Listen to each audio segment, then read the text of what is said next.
Good morning everyone. Welcome to this video of class 6 science chapter number 5 separation of substances. So students, today we will do the revision of this chapter. Before moving forward, it is very important to know why do we need to separate different components of a mixture.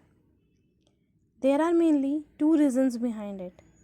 Number 1 is to remove undesirable substances.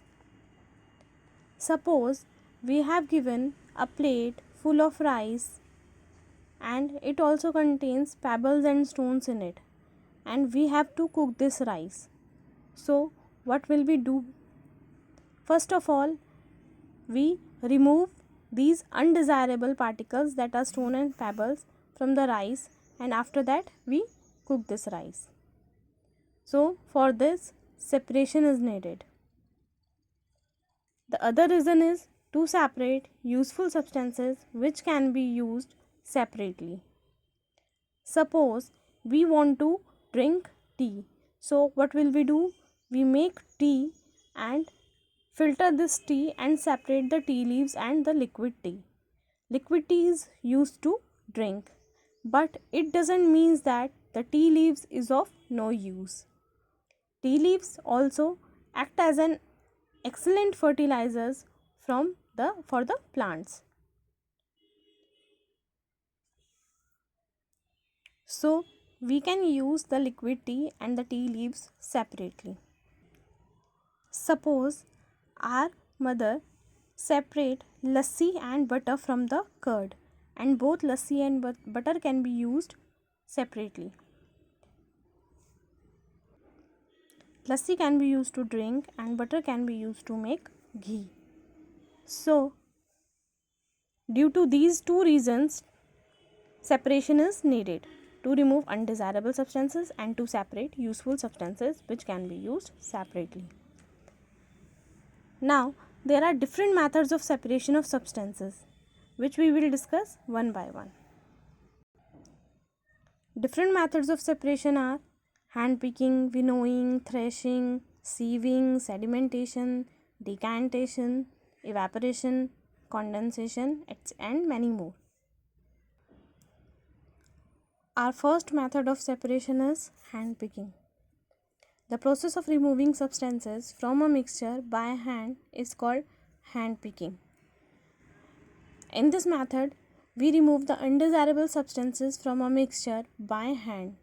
Suppose we have given a plate full of pulses and it also contains pebbles and stones in it. So what we will do?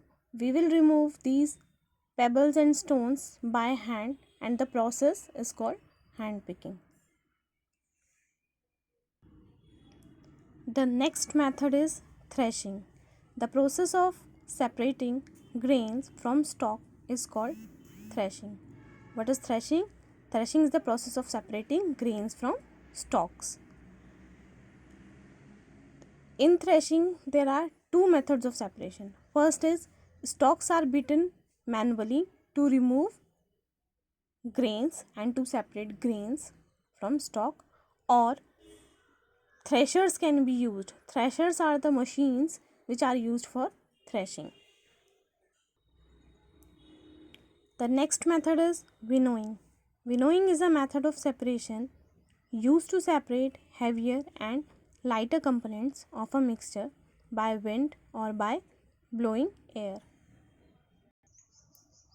In winnowing, when the wind blows, so the lighter particles will be carried away by the wind and the heavier particles will settle down and form heap.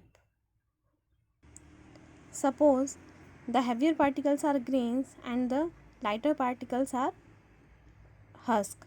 So by the action of wind or blowing air, the husk and the grains are separated. There is one major difference between the threshing and the winnowing. In threshing, the grains are separated from stalks, but in winnowing, the grains are separated from husk. So the next method of separation is sieving. Sieving is a simple technique for separating particles of different sizes. You have seen your mother doing this almost every day before she makes chapati for you, right? So it is used to separate particles of different sizes. Suppose your mother is sieving atta, so the final particles of this atta or this flour will pass through this sieve, and any impurity which is larger than the size of the atta will remain on the sieve. Similarly, the sieves are also used to separate the soil from the larger stone particles. Sieves are also used in construction site also. So there are many methods of separation. Now our next method of separation is sedimentation, which we will discuss in our next video.